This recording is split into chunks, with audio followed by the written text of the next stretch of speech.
name is Janet Stalker, and I'm the co-executive director of Ocean School, a joint initiative of the Ocean Frontier Institute, Dalhousie University, and the National Film Board of Canada to advance ocean literacy.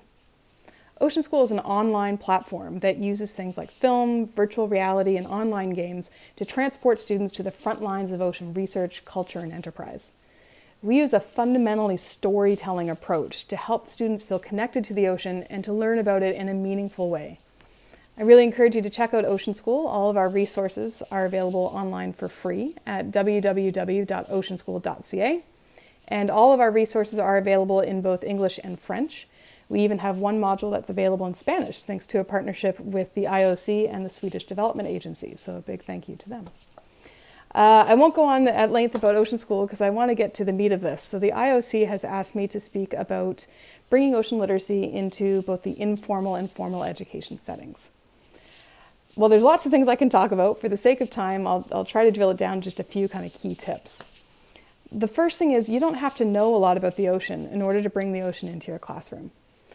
Almost like most fundamental concepts that you're going to be teaching, whether it's in the sciences or in history or geography or whatever field that you're in, you can come up with examples that are told through an ocean context.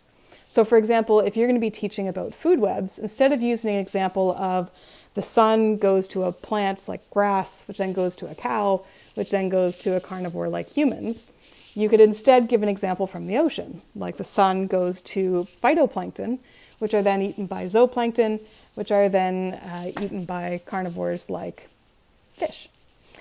So by using those kind of examples, it just brings the ocean into more of a day-to-day dialogue with students, which is always really, really helpful. If you're not sure what those examples are, I guarantee if you go onto Google and search whatever topic that you're teaching and then add ocean to the end of it, there'll be lots of examples there. You also don't need to reinvent the wheel. There's quite a number of ocean education resources that already exist out there that you can make use of. Things like Ocean School, and also things like the IOC's Ocean Literacy Platform, which I really encourage you to check out. Lots of great resources there. So I definitely encourage you to make use of those kind of resources. You can also invite ocean experts into the classroom. They provide such a real-world human lens on the ocean and help provide some real context and stories around what it's like to live and work on the ocean. And these don't have to necessarily be PhDs from a local university. This could, ocean experts come in all shapes and forms. This could be a local fisher who's been fishing in that area for 60 years. It could be an elder who can tell you about the role of the ocean in the local culture. It could be just about anyone. So if you find some of those kind of people to bring them in, that's always a really fun way to bring the ocean to life a little bit in your classroom. But if all else fails, you can always turn the table on your students. Have them do some of the research. So you can post them, hey, we're learning about photosynthesis. I want you to tell me about how photosynthesis is used in the ocean. Then they have to go do the research to figure it out and come back and tell you.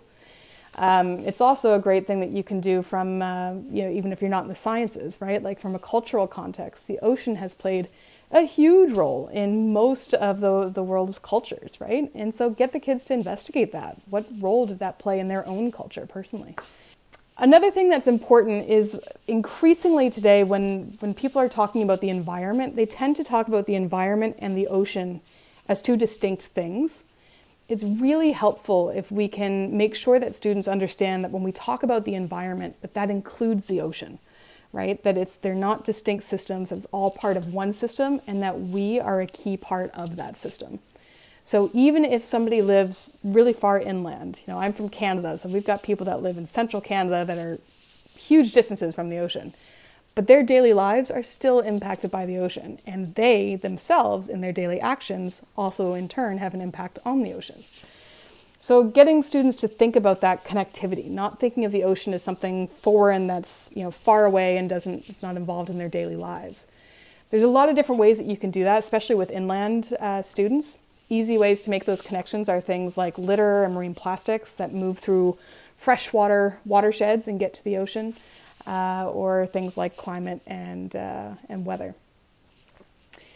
It's really easy to get drawn into a pretty dismal discussions when talking about things like the ocean and more broadly things like climate and the environment.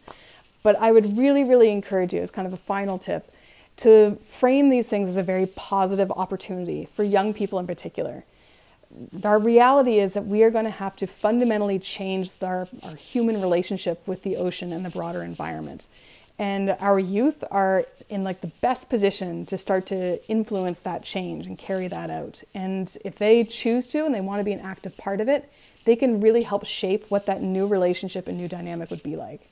A recent study came out that said that if we put in the work, we can restore our oceans by 2050, which is, you know, a nice message of hope when so often conversations around the ocean environment are pretty negative. So that's kind of my last recommendation, is try to make sure you keep a positive spin out there. There is hope, there is a role in particular for young people to bring about the change that we need to conserve our ocean and more broadly our environment.